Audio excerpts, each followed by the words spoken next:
A video popped up of Haley Bailey talking about how she got started in the industry and some advice for others who wanted to do the same. And I have some thoughts. For some background about the video, long story short, she was married to a really wealthy guy and they were renting a really expensive place in New York. They broke up and he told her that she can continue staying there until the lease ran out. I'm just baking the areas in my face that crease real quick. That's what all this is. But before the lease ran out, she decided to film a house tour and it went completely viral. She gained a lot of followers from it.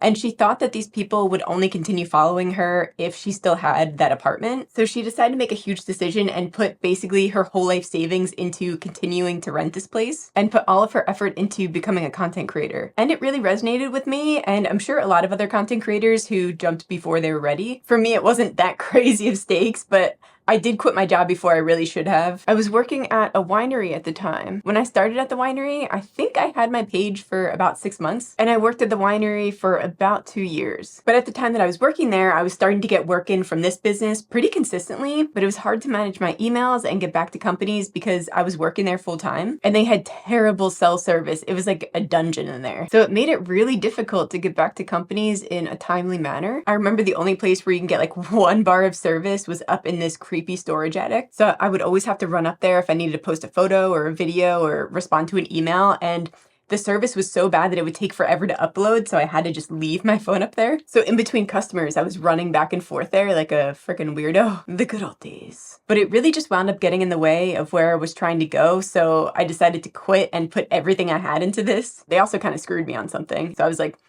this is a sign. And like I said, I was getting work in, but I really didn't have much of a savings to fall back on. So that really fueled me into making sure that this worked out. I also said that they screwed with me a little bit, so there's nothing more powerful than the you energy. I was getting up every single morning and filming as if I was getting paid for it, and I was posting twice a day and just completely dedicating everything that I had into this. And it worked out because I made it work. But with that being said, you hear so many similar stories in the guise of being inspirational that insinuate or even flat out tell you that you need to give up everything and dive in head first in order to follow your dreams.